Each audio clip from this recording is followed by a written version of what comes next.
everybody. Welcome to No Gods, No Mayors. Neither gods nor mayors are welcome in here. Sorry. Stay out, ye gods and ye mayors. None may pass. November, do you have something you want to share with the class? No. I'm good. Sorry. You're sorry, good. sorry. Was it my weird sip of water directly in the microphone? Yes, it was your weird sip of water directly in the microphone. Yep. It was. You want me to Maddie, do it again? stop distracting the class with your weird waterways. I've got the way of water. I've got my cup right here, and I'll do it again. I also have a cup right here Let's as all, well. Let's all take a sip together. Hey, Okay, cheers. Sure. Hydration. What's in everyone's glass? That should shake out all of the latent mesophonics here. Yeah.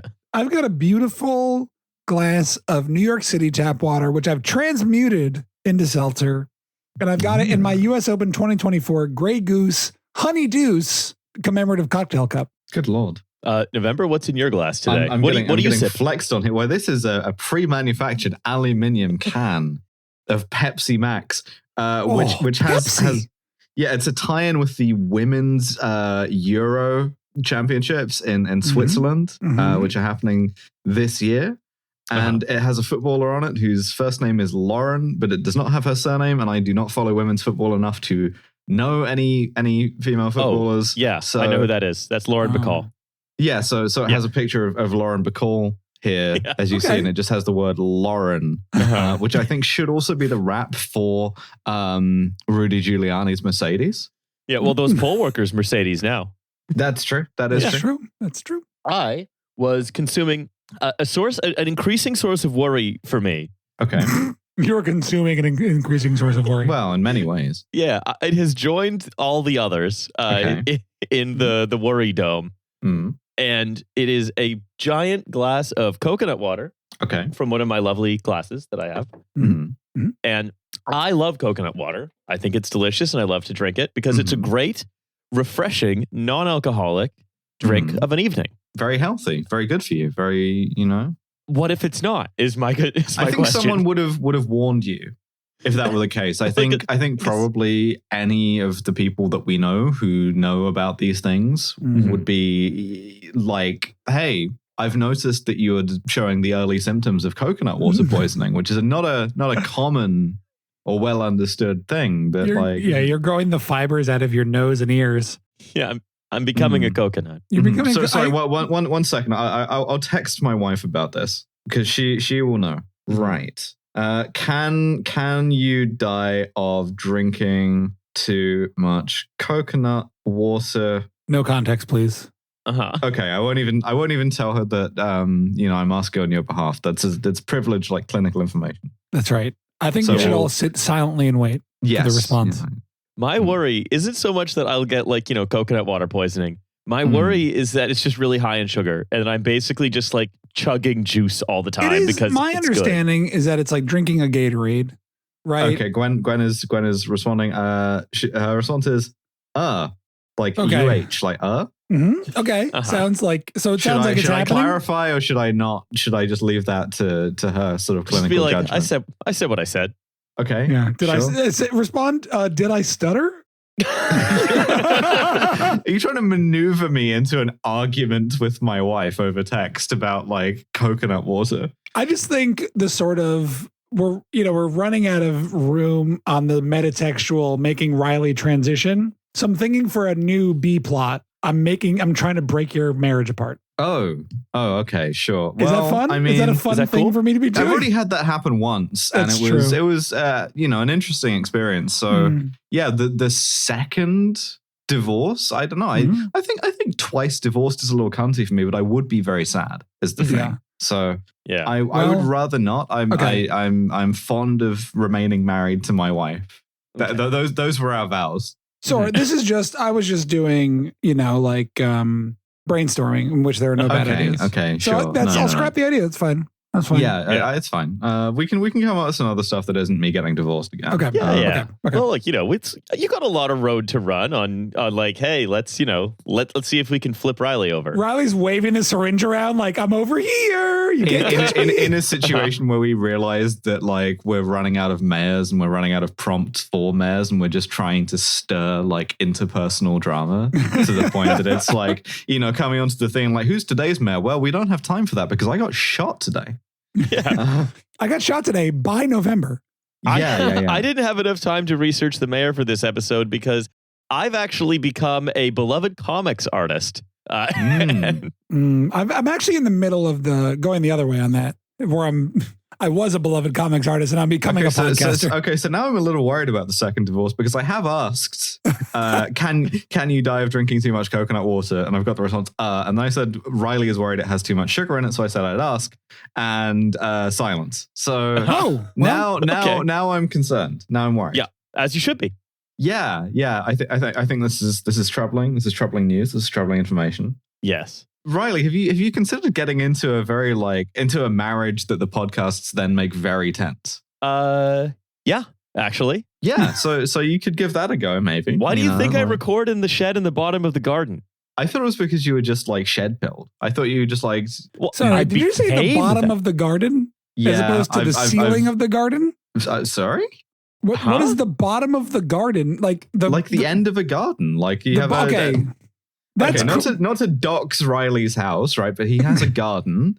Well, I know, bourgeois, right? But he has a shed at the end of that garden with a microphone in it, and he goes into that shed. Okay, and he records in the shed that's at the end of the garden. Is the bottom of a garden? Bottom to me, refers to a Z-axis maneuver. Oh. No, right. No. So like at the end of a garden, right? Well, so we've reached the sort of problem where we every couple of episodes, we all remember that we actually don't technically speak the same dialect of the same language. Item. Gwen has responded. The short answer is nah. The long answer is, and she's typing. The long answer is yeah. But I actually have, instead of a nah or a ya, I have a yeah.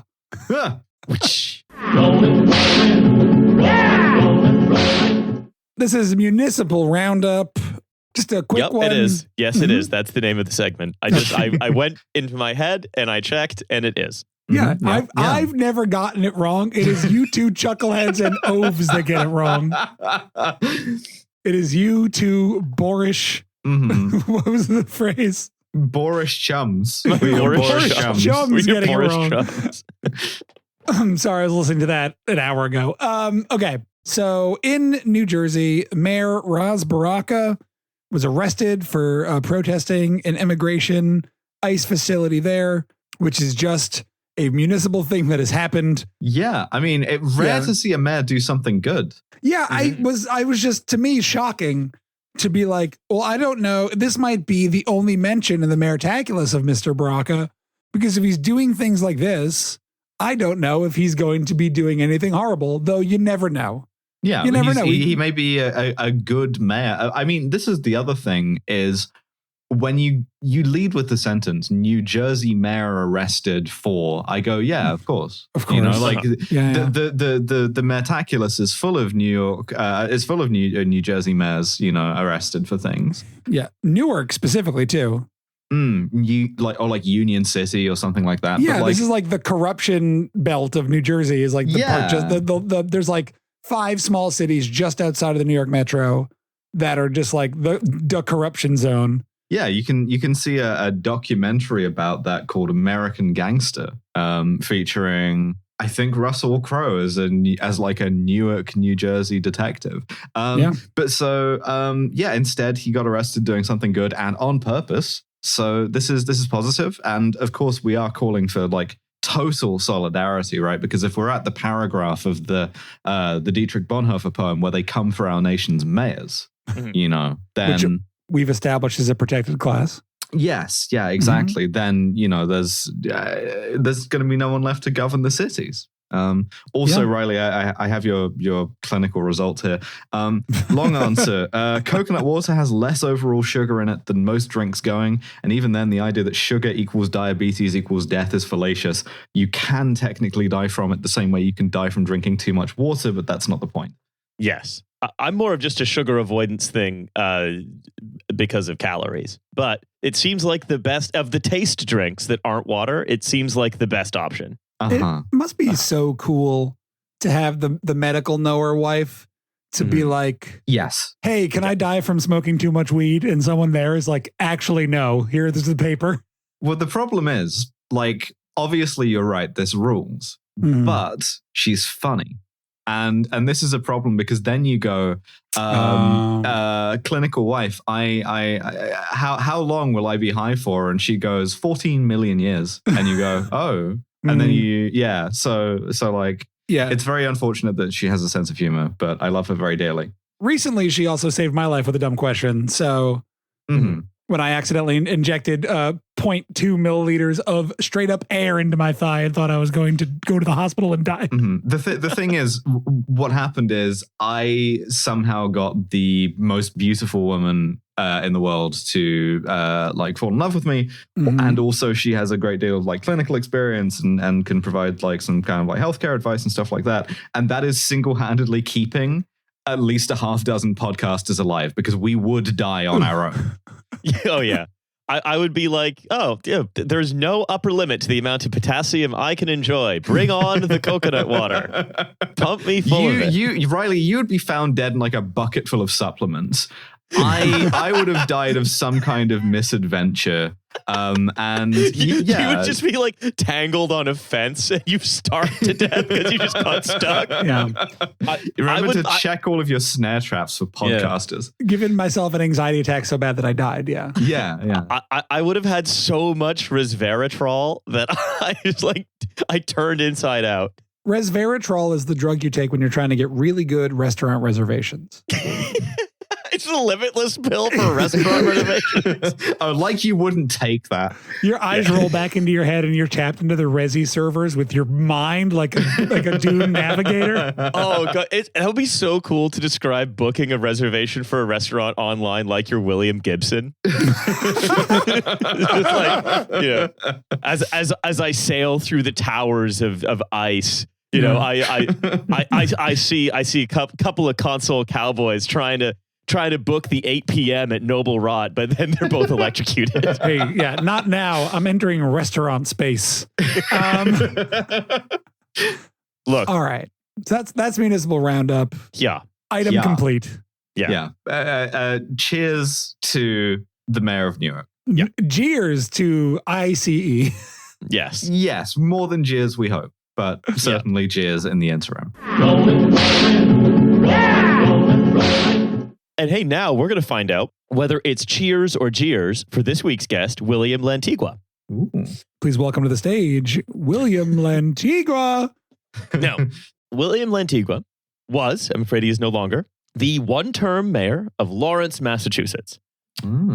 Lawrence, if you're not familiar, was founded as a sort of semi-company town by a consortium of textile mills, and it was like a hotbed of labor organizing in the 19th and 20th centuries. There was the strike, their textile strike in Lawrence in the 19th century. The struggle between like mill owners and unionized workers became one of like national importance. It was a huge deal. Yeah. So this is an industrial city. Okay. Oh, it's just up the Merrimack River from Lowell. So this is like the textile belt of New England, right? Yeah, correct.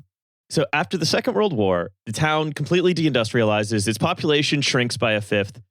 Throughout the 1990s, through a series of like sort of harebrained regeneration schemes, whole areas of the downtown get like raised and rebuilt, and parking structures. But the whole downtown gets turned into like parking. Yeah, like parking for like big box stores. So it's like Rust Belt, except instead of they were making steel, it's like sweaters or whatever. It's like it's the moth belt. Yeah. By the way, hairbrain is what happens when you drink too much coconut water. No. I've got hair on the brain. The city also becomes primarily Latino from the 60s onward, as people come to work in the mills when the mills close. I understand that you're referring to a process of population exchange, but in my head, when you said that, I envisioned just the entire city of the same white people deciding to get a little Latino with it, like the Pope. Yeah, they get really into salsa. Yeah, dancing. we all did the Inca Trail together as a town, and we had kind of a spiritual experience at Wiña just across from the main peak. The clouds roll in, and it's really beautiful, and I felt just very connected to the land. So I've bought this poncho. Imagine being the town burglar when everybody from the town takes vacation at the same time. That's Christmas for you. With them. He's there with them, burgling their tents at Chichen Itza. He's like, hey, I'm not on the clock right now. Right now, I'm just Ray, your pal. More of a sort of a burglar's holiday, and that you're working while you're supposed to be relaxing. And it's like, look, going up to the doctor being like, look, I don't ask you for medical advice when you're on holiday. Stop talking to me about whether or not I'm going to burgle your tent. Yeah. I'm also on holiday. As mentioned earlier, most of what people do to doctors when they're not working is bother them for medical advice. Going up to like a neurosurgeon and being like, hey, is it possible to have too much coconut water? So anyway, there was a bunch of like race riots in the 1960s. Again, these were like national news. It was a very big deal at the time. But that's the backdrop that we have, right?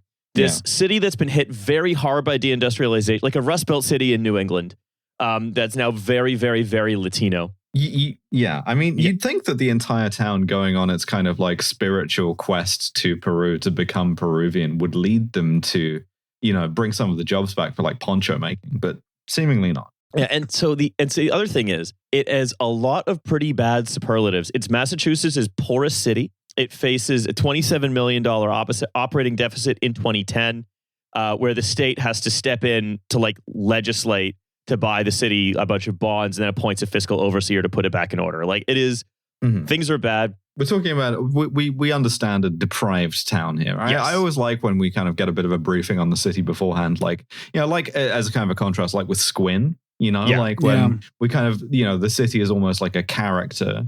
Yeah, in the episode, Indeed. And so, but this is good to understand the background because it's going to lend some extra depth to talking about Mayor Willy Lantigua's antics, and he loved antics. He was a very antic mayor. Okay. And yeah. So he's so this town is it's like it has some of the worst schools in the country. Like it's got everything is on the floor here, basically. Mm-hmm. Yeah. Now, William Lantigua is Dominican. He was born in 1955. He moved to the U.S. in 1974, and he settled in Lawrence, working like as an electricity technician for like 23 years before becoming a full-time politician.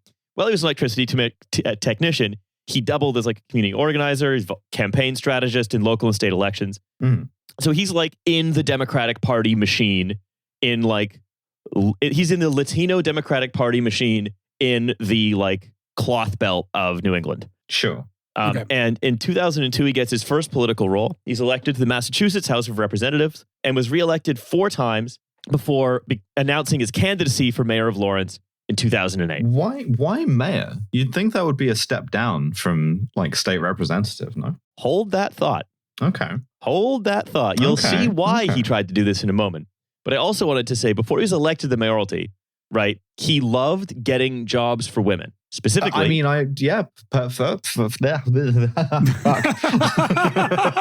America can be defined in a single word, and that word is.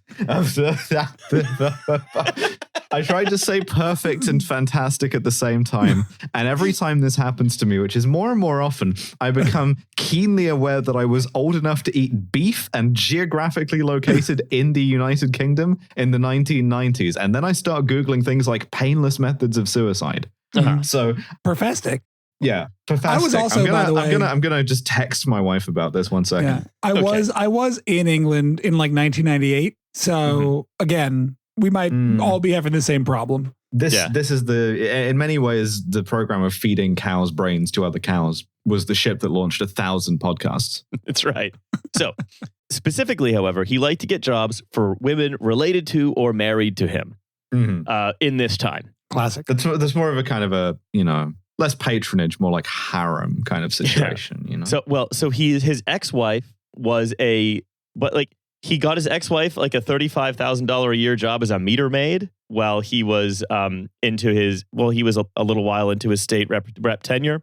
That's a pretty decent job. I mean, it's not like, crazy money. Compare that to Eric Adams' kind of corruption jobs, Yeah. This is the thing. So, hold that thought in your mind as well, because I will come back to that. Okay. But the reason he did it was so she would stop chasing him for child support payments. If you just take it out of the city's end. I mean, a meter maid is not a bad job if you like driving the little car around. And who would? Yeah.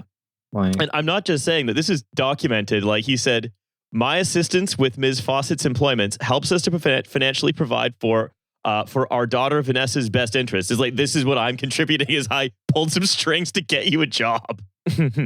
But his ex-wife was like grateful. She was like, hey, this is how he's helping the family. He got me a job to help the family. It's great.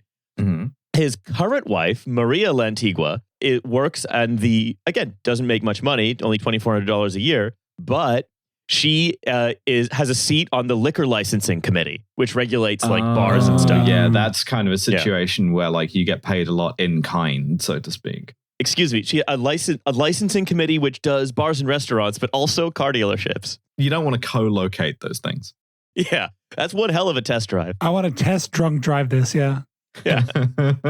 Be like, you get there and you're just like, I'm deploying to Afghanistan in 2 weeks. Oh, you'd like to test drug drive this, of course. Yeah, I assume. Getting upsold on both the clear coat and loaded fries. Getting upsold on the clear coat and also getting a premium whiskey as opposed to just Johnny Walker Red. So also in 2005, Lorenza Ortega, not at the time known, but now known to be the woman Lantigua was having an affair with, also landed a clerk's job in the city water department. So other thing we know about this guy is that he fucks, to be clear. Oh my goodness, yes. Okay, good. Absolutely. I'm not hearing a downside here. Yeah, I feel like mayors can only be completely sexless or like absolute hounds and like nothing in between. Mm-hmm. Oh yeah. Yeah, I buy that. Or well, I think you can get like a monogamous mayor if they're weird enough with it, if they're personally freaky enough with it. Like for instance, Sam Yorty, right? But like sure. Yes, Sam Yorty's he's a fuck mayor, but he's not poly. Yeah, like he's a fuck mayor, but for his wife. But but he extremely fucks. With the stamp licking thing? Yeah. Well, yeah, exactly. That's like a kind of a signal that suggests like I am the only guy here in the 1940s or 50s or whatever it is who knows what cunnilingus is. Like, yeah.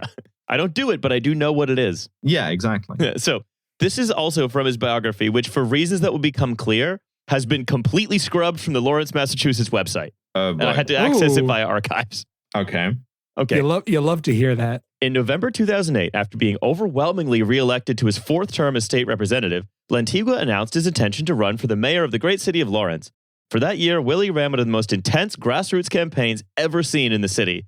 All walks of life joined the campaign trail as Willy pledged his commitment to the people of Lawrence. And on January 4th, 2010, he was sworn into office as mayor of the great city of Lawrence. His inauguration speech focused on uniting the city of Lawrence, community involvement, and putting the city on a course to fiscal recovery. With this accomplishment, Lantigua became the first person to hold 3 elected positions at once: state Democratic committee member, state representative, and mayor.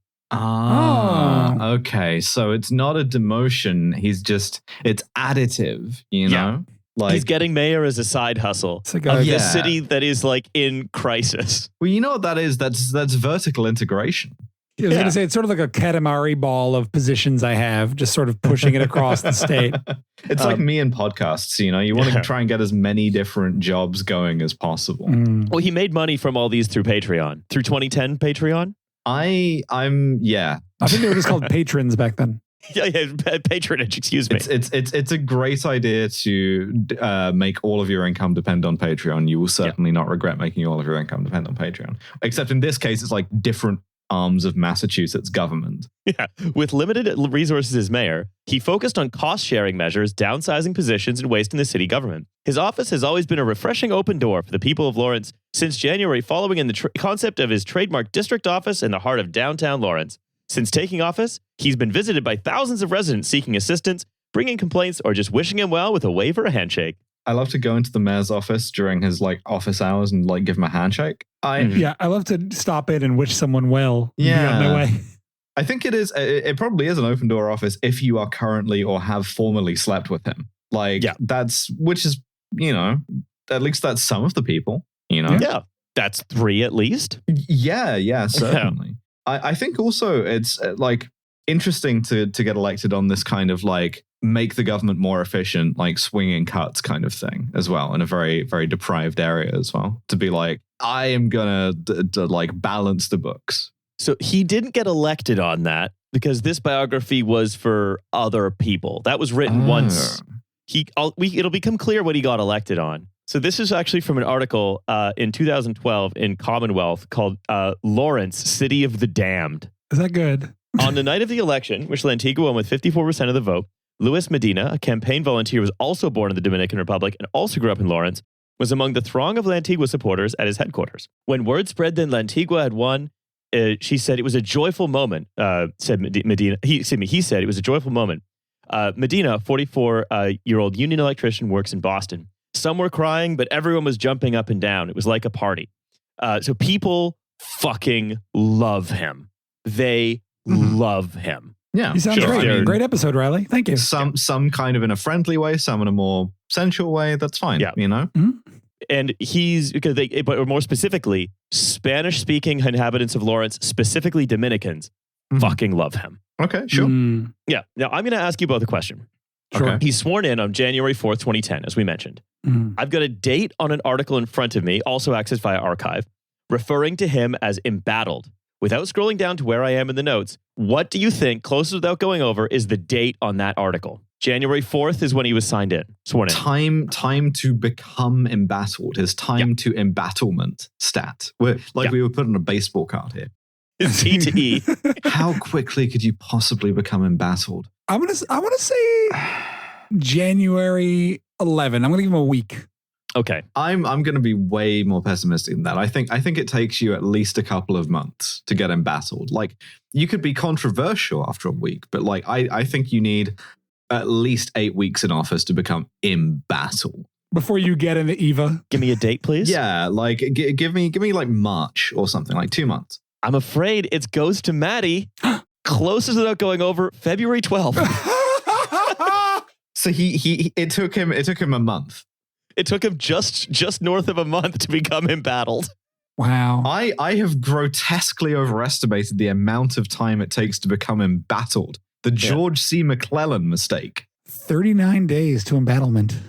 Embattled Lawrence Mayor William Lantigua was forced to resign his seat in the Massachusetts House of Representatives on Friday amid growing pressure from fellow lawmakers who questioned whether or not he could serve in both positions at once. Interesting that he resigned the representative seat rather than the mayoral team. Well, because you stay as mayor for 4 years, and the way that he ran the office, he ended up benefiting quite a bit more. So but Lantigua, of course, said, I applied for 2 jobs. I went through 2 interviews on election day. The selection committee made up of the great people of Lawrence chose me to work for them twice. But what actually happened is that his colleagues in the House of Representatives basically say, we will not give Lawrence any bailout money unless you quit this job and are mayor full time, please.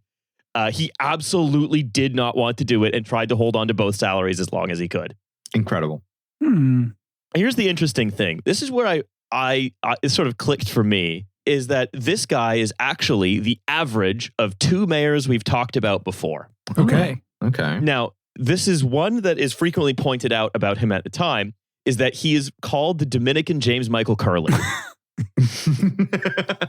What if a James Michael Curley was Dominican? And so, City Council Vice President Dan Rivera, Lantigua's opponent for re-election in 2013 to take office in 2014, said, this is James Michael Curley. I don't know why people are shocked. It's not new to American politics. Because not only was James Michael Curley, like, did he say, okay, they're all corrupt, but I'm going to be corrupt for my ethnic group, basically. Yeah. And particularly for being like, I'm going to do like 6 different jobs at the same time, all with overlapping term limits kind of thing. Yeah, because Curley also tried to be a state rep and mayor at the same time. Yeah, exactly. So he's often referred to as the modern day Dominican James Michael Curley. A little unwieldy as a nickname, but we take it. Yeah. But he's also, and we're going to see this, Eric Adams. He is also Eric Adams. In so many ways is he Eric Adams. So you're telling me Dominican, Irish American Eric Adams, or as Eric Adams likes to think of it, Eric Adams. So, for example, like he's he would do like lots of James Michael Curley stuff. Like if like a constituent is having a problem, he would just give them $1,000 in cash. Of course, right? yeah. But then you have to vote for him like 3 or 4 times. Yeah. So he's like, he's hanging out in the barbershops and in stores, in clubs. He gives people birthday cards. His like catchphrase is "Hola familia." Like he is your guy if you are like closely connected to him in some way. Oh, and you want to be, because he can get you like a job or like a license to sell liquor or like own a car dealership restaurant combination. Yeah, he is the guy. But he run, obviously, if you're that, you run City Hall like it's a personal business. You know, at city council meetings before he was mayor, he would always hold up a piece of paper with his telephone number on it, saying for people to bypass any official channels for getting things done in the city, just call him, and he would lean on people until it happened. He was like, "You need me to do something. I will abuse my position for you." I was going to say, city councils tend to hate that kind of behavior. Yeah. So the reason I compare him to Eric Adams, though, is that he loves clubbing, partying, hanging out with his friends, his mistresses. This guy seems cool. Yeah. We're profiling a cool guy here. But what's fun about Lantigua from a storytelling perspective is that he's doing all of this, but in a way smaller place than New York. So the corruption is kind of teeny tiny because there's just not much room for it. That makes it cute. Yeah. But he gets in. And immediately what he does is he declares war on the police and fire departments. Let's fucking go. Okay. They've been riding too high on the hog for too long. Yeah, fire department too. I don't give a fuck. Yeah, Fuck 13. Mayor fed smoker. Yeah, firefighters, just a kind of cop. Yeah. Oh, fucking chomos. They're policing where the fire can and can't be. Yeah, well, they lost my sympathy when they started doing the thin red line flag. But also, he didn't declare war on the police department so much as he declared war on the individual officers in the police department so he could replace them with his friends. Oh, okay. Well, I mean, that's still cool, potentially, if you're like gang stalking a bunch of like Massachusetts cops. Yeah, he was gang stalking like all of the Irish cops in this Latino city, essentially. It's like it's a good police department, but it could be a lot more Dominican. So this is from that article. There's a really good article I sort of went back to, The City of the Damned, for good context. It says, he feuded with the fire and police departments. This disagreements frequently becoming acrimonious, personal, and culminating in a claim made by the mayor that police officers tried to run him over in an unmarked car. Yeah, I believe that instantly. Sorry. Yeah, 100%. I fully believe that. This man survived an assassination attempt. Yeah, undoubtedly. The like small town city outside Boston cops definitely tried to kill the non-white mayor who was like actively trying to get them all fired. Guy, like your kind of like typical racist cop who believes in like great replacement theory, but on the micro scale is right that the guy is trying to do white genocide to your police department specifically. Yeah, it's really good. So he said that firefighters get paid to sleep and are very lazy, and that Lawrence police are intimidating and quote, also lazy. Fucking go off. Like, that's true. But those are two things that are transparently true of like most cops. Yeah. Firefighters, get up, wake up. Hey, we got too good at fire prevention and now we have to pay to sit around all the time. Like, so in 2010, when he gets elected, he immediately starts firing people, but replacing them with his friends. So one thing he does is he devotes like a deputy police chief, Mike Driscoll, who's like, again, Irish, and replaces him with a brand new hire, a sergeant, Neelix Bonilla, who'd been one of his campaign aides. Can am I allowed to say that Neelix sounds very Deep Space Nine, and I'm in favor of that? Yeah. It sounds very close to Neelix, who's my friend from Voyager. Oh, just a quick correction. Him. Yeah. So Neelix from Voyager became the deputy chief of police. 1 year later, by the way, he's just a cook. His son, Bonilla's son, pled guilty to using his father's service weapon in a home invasion. That's okay. Sure. Cool. Yeah, you can't go for your dad's service weapon. I'm not. No. I mean, listen, there's not enough Talaxian representation in the department. And okay, they're not all going to be great, but it's historical, 2 years later, Bonilla himself was indicted for pressuring the police chief, John Romero, to trade 13 high-value vehicles it had seized to a local car dealer called Bernardo Pena, who was friends with Bonilla and Lantigua, for 4 used Impalas. Okay, perfect. So you have to take the seized cars and then sell those at a sort of healthy discount to the guy who runs the combination car dealership bar and grill. Well, he didn't even sell them at a healthy discount. He traded them for 4 used Impalas. Yeah. You've heard of a drive-through. This is a sort of a drive-out because you go there and you could buy a steak and a car. Yeah. So subsequent revelations raised questions about the car dealer's relationship with Lantigua, because it was discovered that Pena donated $200 to Lantigua's campaign, but more importantly, his company, Santo Domingo Motors, used to always fund the mayor's birthday party. That's cool. And for this, you get some nice cars that the cops sees.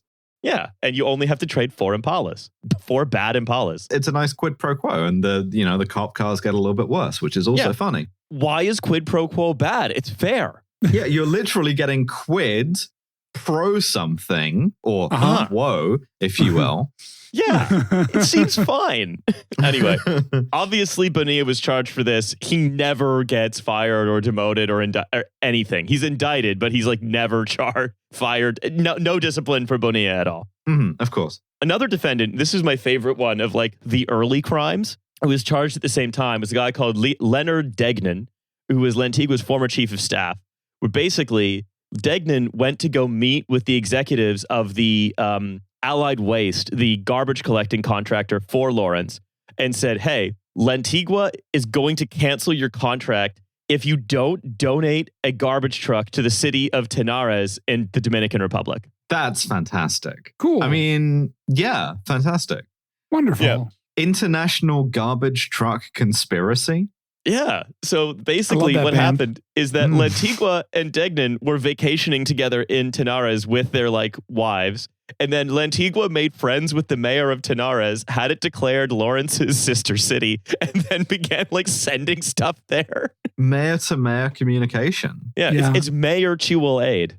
The sister cities always, I never quite understood why that program exists and what it does.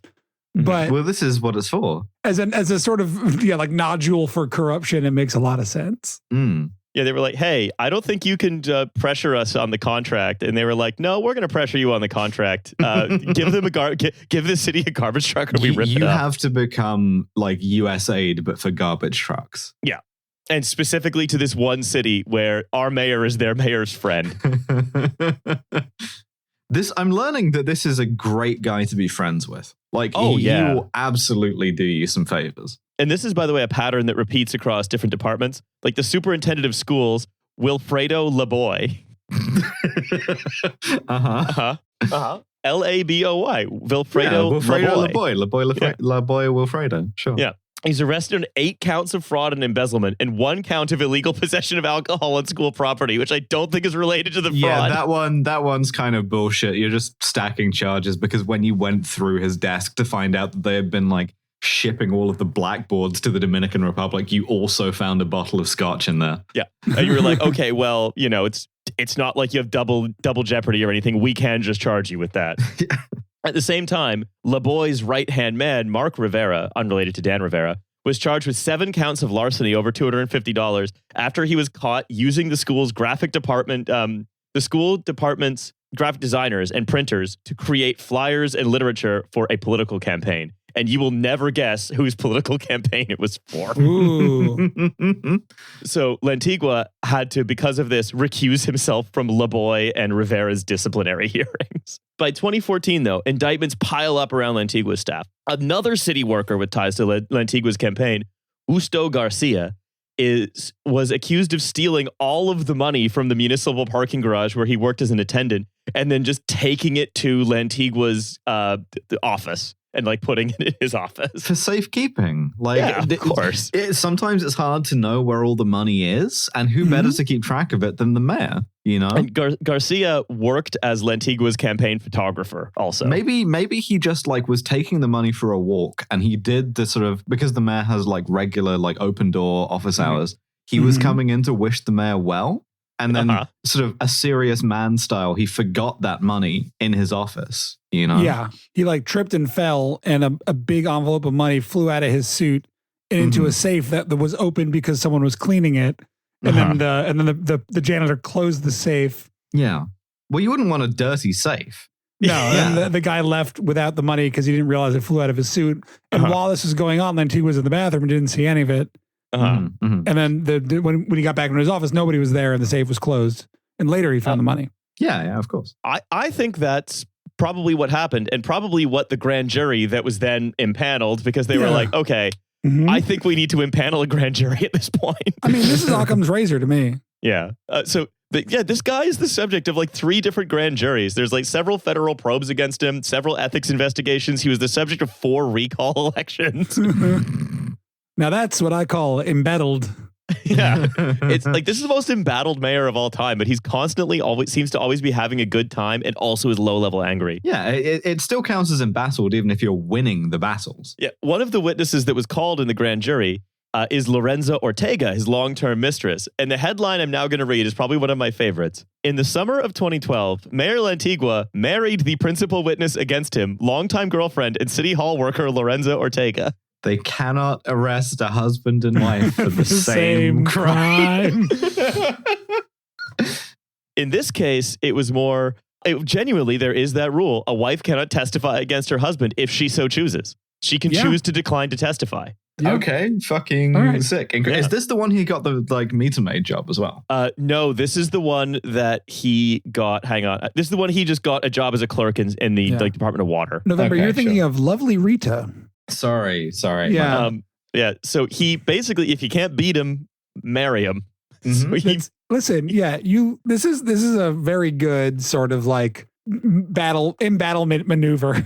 Yeah. I'm checking into this, by the way, and this man is I wouldn't consider him to be like hot, right? No. Like he's not like, but apparently on the women of this town, there's something working here. You know, he's like able to just drop a marriage proposal in order to stay out of jail. And that's, that's impressive. And that's the other thing. Like, he divorced his wife to marry his mistress and nobody was mad at him. They all just kept scheming. Like, his wife and mistress kept scheming with him. That's impressive. That's really impressive. They recognize that you lose 100% of the battles. You're not M. So this is from the Eagle Tribune, the local newspaper, who asked if Ortega was his wife. Lantigua answered simply, yes. When asked again if he was married to Ortega, he repeated, yes. During interviews on the telephone and at City Hall, Lantigua refused to say anything about the marriage, saying, quote, "That is my personal life." Perfect. Yeah. I mean, beautiful. Maybe he's poly. We don't know. So Lantigua refused also, this is another Eric Adams thing. Lantigua refused to say where he lived for the first 17 months of his mayoralty, giving his address as City Hall whenever he spoke to the city council. Yeah, the entire City Hall just has to deal with him living full time there. You know, he's like coming down in his pajamas to brush his teeth or whatever. It's like a squat. Yeah. It's like a municipal squat house. He's the mayor from the Taking of Pelham 1, 2, 3 and making everyone come into his bedroom and he's wearing his jammies. Yeah. So he confirmed widespread speculation that he was living with Ortega at his State of the City address to City Council when he opened his remarks by stating his address was Ortega's condo at 86 Boxford Street. What a speech writing technique to be like, "Hi, I'm the mayor. The state of our city remains strong. Here is my full address. Here's a key. Copy it. Come in anytime. If anyone else wants to marry me." Yeah. Well, he got divorced from her a month later as soon as the grand jury was done, like, taking evidence. This is a man who has been, like, as a mayor, married to the highest percentage of his, like, citizens, but, like, second in that ranking after Jim Jones. Yeah. I was going to say, the guy we covered, Carter Harrison III, referred to Chicago as his wife. And this guy simply instead wants to marry every citizen of the town. like individually. Individually, one at a time. That month, Ortega testified at a state labor hearing that Lantigua had been living in her house 4 nights a week since 2006, which then, because he then counts as living there, all of the like heating assistance money that she got from the state, they now count, and Lantigua's salary is hers. So like they had to pay back like thousands of dollars in heating assistance. I now want to read to you a piece from a Boston local news site entitled "The Mayor of Mayhem." And this is about his sort of party life or how he acts. So he says, take, for example, incidents on Exchange Street one night last month, where police arrived to find music so loud that neighbors were out of their houses and issued a ticket. However, the people who were ticketed merely taunted the police, saying, Willy, we'll see you in court. Lantigua's in the house. When the police returned, the partier pretended to be on the phone with Deputy Police Chief Neelix from Voyager Bonilla. On a third visit, a man arrested after attacking police invoked Lantigua's name, saying he was going to have the officer fired. Cool. So it's just, you are also responsible for, this is a classic like mayor party. This is something very Ford, you know? Like you're all of your kind of like idiot hangers-on are partying into the small hours of the night. Yeah, because you are making them locally Teflon. Yes, yeah. Correct. Sometimes Lantigua's name is dropped as an empty taunt. Other times, real strings are pulled. I talked to 6 officers this week. 4 said the mayor or one of his associates had reversed actions they've taken, such as releasing cars they've towed or preventing a party from being shut down. The I consent, I don't meme. Yeah. Lantigua has no problem with police enforcing the law, however, when it concerns people who aren't his friends. However, he seems to spend so much. So basically, it's like, you could fuck with anybody, just not my immediate friends. The mayor this is real classic mayor shit. It's like these are my people. You know? Yeah, he's such a mayor. The mayor seemed to spend so much time palling around with club owners and involving himself in the nitty gritty of police work. You wonder how he has any time left to fix the city. That's a classic local journalist around 2012 thing to say. But he loves nightclubs. Why won't he fix the potholes? Instead, he's getting the cops to like unhandcuff this extremely drunk man. He loves partying. This like kind of nerdy looking older man loves partying. Lantigua said to the Worcester Telegram and Gazette, "So I go to clubs. Big deal. I'm not doing anything wrong or illegal. People just love lying about me and they keeps getting published. I'm focusing on making the city great." Cool. So Lantigua is a regular in many clubs, including one called Bally's on Essex Street, where he spends so many nights there that he got permission from the owner of the dry cleaners next door to park his car there after hours. So he also likes to drunk drive. His 2002 Chevy Avalanche, no less. He is having a great time. What's wrong with that?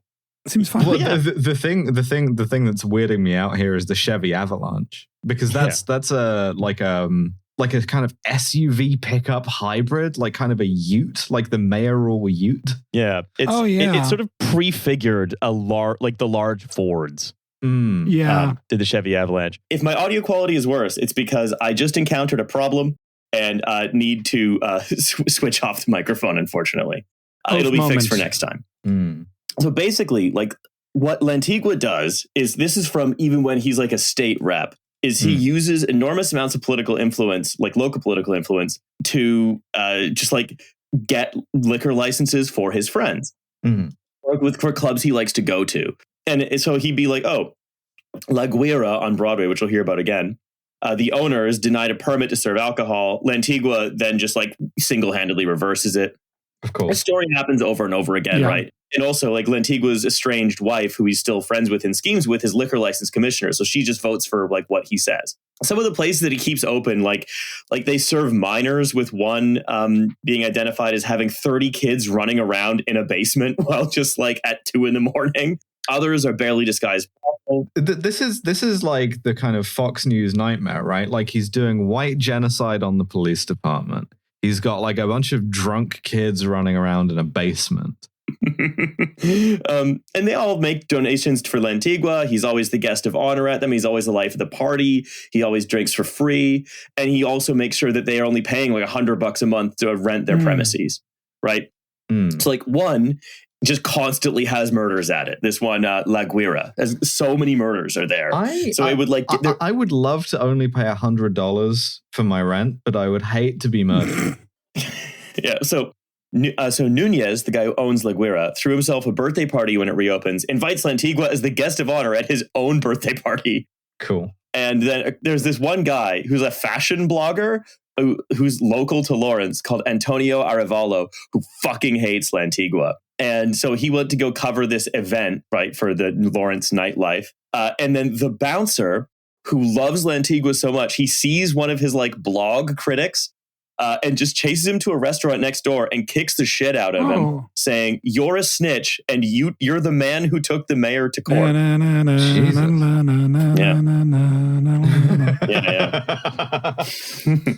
So it's also worth talking about the many times that Lantigua tried to get recalled. The first recall was in 2011. It's very popular. And this is based on reports of like a federal probe into the handling of towing contract, one of several towing contracts, nightclubs, taxi permits, like just that kind of stuff, right? But mysteriously, weird, this recall election, they think they have 5,000 signatures, which is like 50 to 100, which is enough for them to force the election. However, it turns out that when the city attorney looks over it, a bunch of signatures are disqualified, enough that they don't have to force the election. Oh, well, that thanks to the city attorney for checking that. Yeah, that was really close. Yes. Otherwise, that could have been... Yeah. Interestingly, it's a matter of public record that several prominent Lawrence residents, including one other city councillor, have had their signatures disallowed improperly.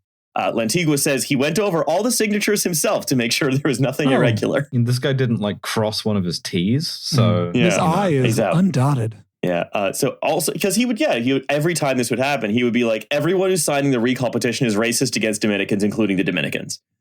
And no one could falsely supplant him. Also, the list of people who signed the petition appeared online, including their addresses.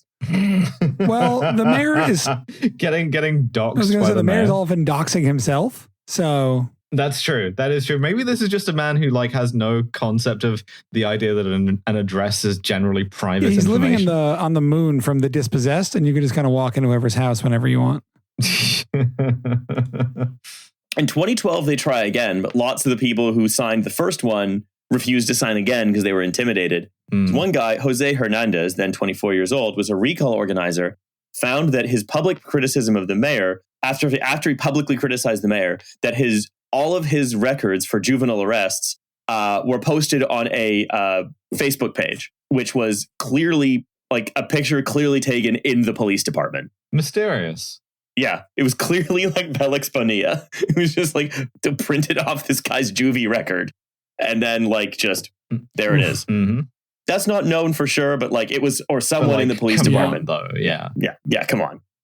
This effort also fails. That's basically his term, right? It's pure mayhem, but with the mayor being your guy if you're Dominican, and especially your guy if you're Dominican and know him or can do him a favor or something. He's beloved by this community specifically and only. By the end of it, he has a lawsuit filed against him by the Attorney General of Massachusetts, which alleges that he committed a wide variety of campaign finance violations, including accepting cash contributions, exceeding legal limits, and having public employees solicit funds on his behalf. Usual stuff. So this is what he got. This is a situation going into the 2013 election. When it comes time for the election in late 2013, he realizes that he needs to do something that's for enough people to get him reelected, because not every Dominican likes him, right? Like he's decided to do the James Michael Curley strategy of being like, I will be Dominican James Michael Curley, but like I need to do something. And so what he does is there's a bunch of state funds for bridge and road works. And so he completely repaves the entire town all at once, but in December. Okay, that's kind of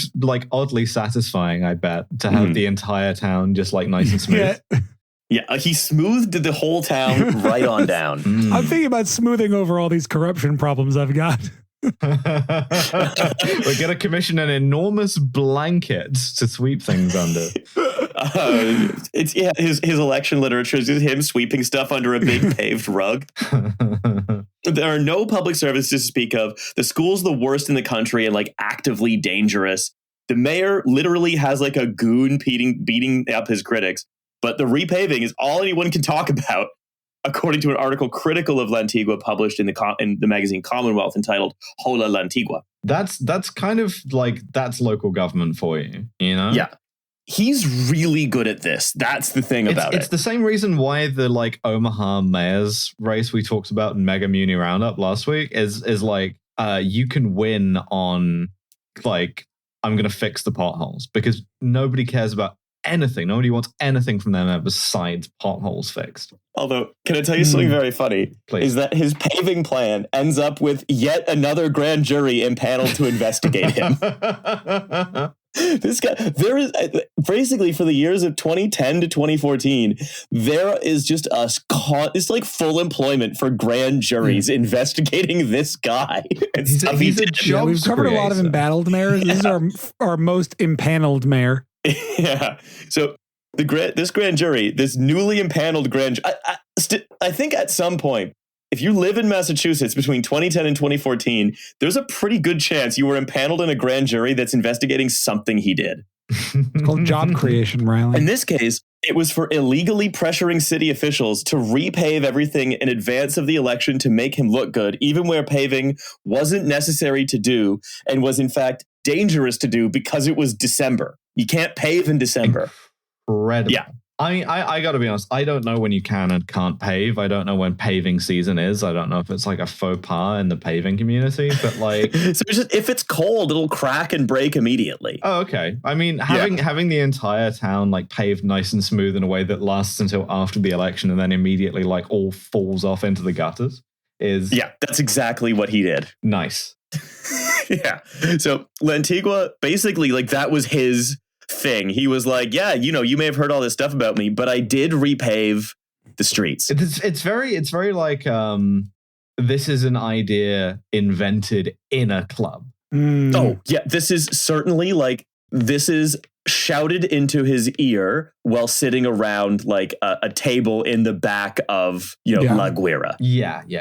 Yeah, like that bouncer is standing in front of you with his arms folded. You do a little beckoning motion to the person who's coming in. They yell in your ear, you should pave the town. It's paid for by the state. And he nods and hands you $200. Yeah. Mm-hmm. Great interaction. Yeah.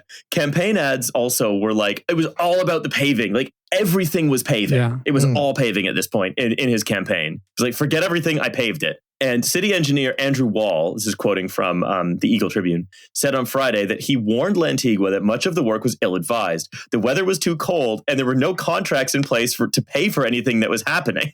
Wall testified in a grand jury that Lantigua threatened to fire him when he advised against moving ahead, quoted as saying, "I'll fire you and hire someone else who will do the job if you don't do this, if you don't perform to my expectations." Another Lawrence city official who asked that his name not be used because of the confidentiality of investigation said Lantigua voided the city's warranty on the paving work, absolving the contractor from any responsibility for anything defective. Cool. So in addition, because the work was done without a valid contract, but only with the gentleman's understanding that once Lantigua was reelected, he would make sure that the company, Highway Rehab, would be paid, right? But Lantigua lost the election. So the company never got paid the $300,000 it was owed. Yeah, so that's pretty cool. Anyway, there's an election. Sorry, I spoiled it that he lost, but he lost. God damn it. Yeah. This is from a New York Times piece on said election in 2014. On election night, Mr. Lantigua confidently took calls from supporters at his headquarters and dismissed his critics, saying, "People know who I am. The people in the city know me, and I know me." He said he would do more of the same if reelected. I will party. I will do dodgy paving work. I will have my goons beat up my critics.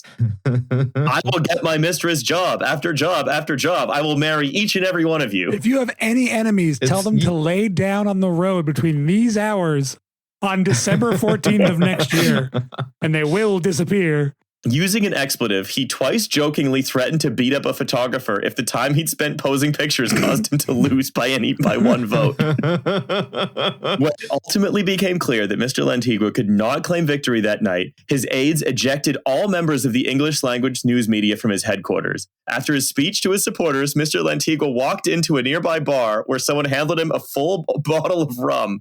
He said, "The only thing I can say is that I love you all. It's been a long day." This is fantastic. More club mayors, please. Yeah. Dan Rivera, who I mentioned earlier towards the beginning of the episode, won. Oh. the guy who compared him to James Michael Curley, he won the election by 60 votes. Wow. Fantastic. Thank you to those brave journalists for keeping him tied up outside the club where he and that full bottle of rum were going to win another 60 votes. So there's probably 60 shots in there. They don't count. They don't count. He was going to bring Miami rules to Lawrence. Shots don't count. So he left Lawrence and immediately goes back to the Dominican Republic, returning with another young woman who he claimed to be his fiance and a 1-year-old baby. And a garbage truck for some reason. Yeah, he drove back in the garbage truck. Lantigua then says, okay, well, I'm just going to go be a state representative again. But he's like alienated the entire Democratic Party machine and they don't like him anymore. So he fails. He runs for mayor again in 2017, but he's never able to open a bank account to collect donations, because if he ever does that, if he ever registers a bank account to collect donations for a political project ever again, he would have to pay the fines he owed the state for his campaign finance irregularities years ago. He owed them $5,000. So he was like, I will hire no one. I accept no donations. I assume there's still a lot of goodwill towards me in this town. Yeah, hashtag buy nothing day. Yeah. He said, I don't think I'll have anything to file because I haven't had any financial activity, noting that the signs he's using are from previous campaigns. I'm going to open the account once I get rid of the outstanding fine, but he never opens an account. He still almost wins. It's 48-52. Oh my God. Because everyone remembers him really fondly as the guy who just handed them $150 for no reason, you know? Yeah. Was like, don't spend it all in one place.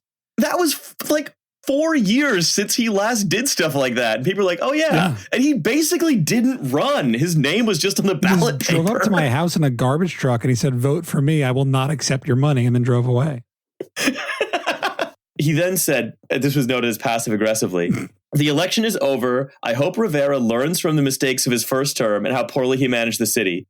I hope he'll do a better job. And if he wants me, I'll always be there to help out. When asked if he would ever run for office again, he said, I don't have a crystal ball to tell you what's going to happen next. He does run again in 2021, but he becomes fourth in a 5-way preliminary. Oof. However, he was never charged with any crime.